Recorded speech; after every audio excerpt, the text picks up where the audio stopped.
മുഖ്യമന്ത്രി നാട് ഭരിക്കുമോ?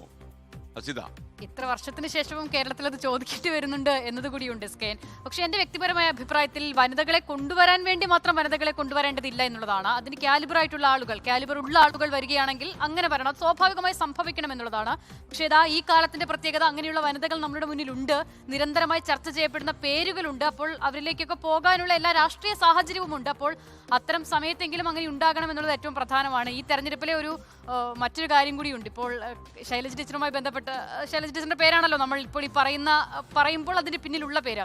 ശൈലജ ടീച്ചറുമായി ബന്ധപ്പെട്ട് കഴിഞ്ഞ ദിവസവും പറഞ്ഞു, ഇത്തവണ ഏതെങ്കിലും കാരണവശാൽ LDF-ന് അധികാരത്തിൽ വരാൻ സാധിക്കാതെ വരുന്നു, അവർ പ്രതിപക്ഷത്തിരിക്കുന്നു. അങ്ങനെയാണെങ്കിൽ പിണറായി വിജയൻ പ്രതിപക്ഷത്തെ ലീഡ് ചെയ്യാൻ ഉണ്ടാകുമോ, പ്രതിപക്ഷ നേതാവായി ഉണ്ടാകുമോ എന്നതിൽ സംശയമാണ്. അപ്പോൾ അങ്ങനെ വരുന്ന സാഹചര്യത്തിലെങ്കിലും ആ റോളിലേക്കെങ്കിലും ഒരു സ്ത്രീ പരിഗണിക്കപ്പെടണം, അങ്ങനെയെങ്കിലും ഒരു ഷുവർ സീറ്റിൽ ശൈലജ ടീച്ചർ എത്തണം എന്നുള്ള താല്പര്യം കൂടി പല ആളുകൾക്ക് നിൽക്കുന്ന സമയത്താണ് പേരാവൂരിലേക്ക് ശൈലജ ടീച്ചർ മാറുന്നത്. അപ്പോൾ അത്തരം ചില ചർച്ചകൾ കൂടി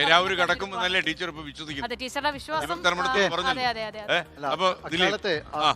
പിന്നെ അക്കാലത്തും കരുത്തുറ്റ നേതാക്കൾ ഉണ്ടായിരുന്നു. അതാണല്ലോ KR ഗൗരി. കേരള നാട്ടിൽ KR ഗൗരി മറ്റൊന്ന് പറഞ്ഞത് ഏറ്റവും കാലിബറുള്ള ആൾ വരികയാണ് വേണ്ടത്, അല്ലാതെ മാത്രം കൊണ്ടുവരുന്നത്. 2017 മന്ത്രിസഭ കരുത്തുറ്റ മന്ത്രിമാരായിരുന്നു. ഞാൻ അതിലേക്ക് കടക്കുന്നില്ല. പക്ഷേ ആ മന്ത്രിസഭയുടെ വേറൊരു സവിശേഷത എന്തായിരുന്നു എന്ന് വെച്ചാൽ, ഒരു മന്ത്രി 48 മണിക്കൂർ മാത്രമേ മന്ത്രിസ്ഥാനത്തുണ്ടായിരുന്നുള്ളൂ. 48-ാം മണിക്കൂറിൽ അദ്ദേഹം രാജിവെച്ച് പോയി എന്നുള്ള ഒരു സവിശേഷത കൂടി 87 മന്ത്രിസഭയ്ക്കുണ്ട്. MP വീരേന്ദ്രകുമാർ ആയിരുന്നു.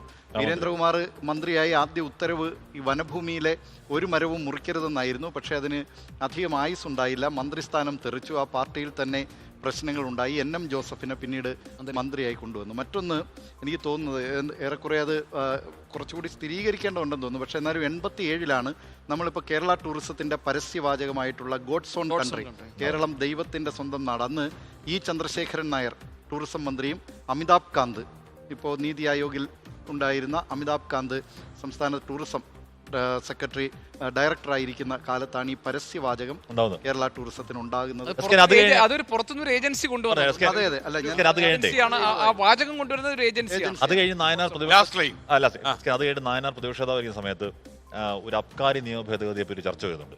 അപ്പോൾ നായനാർ പറയുന്നുണ്ട്, നിങ്ങൾ എന്ത് വേണമെങ്കിൽ കാണിക്കും, ഞാൻ മദ്യപിക്കുന്ന ആളല്ല. അപ്പോൾ ഭരണപക്ഷം തുടർച്ചയായി 3 ദിവസം കള്ളു കുടിച്ചാൽ ആത്മഹത്യയിലുണ്ടല്ലോ, അന്ന് ഞാൻ കോൺഗ്രസ് ആയിരുന്നു.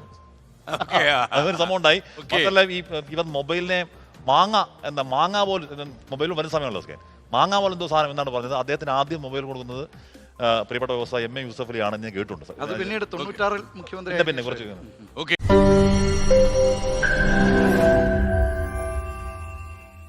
ലോകത്തെവിടെയായാലും ഏത് സമയത്തും 24 വാർത്തകളും ഓഗ്മെന്റഡ് റിയാലിറ്റി പാക്കേജുകളും എക്സ്പ്ലെയിനറുകളും വിശദമായി കാണാൻ ഞങ്ങളുടെ YouTube ചാനൽ നിങ്ങൾക്ക് സബ്സ്ക്രൈബ് ചെയ്യാം.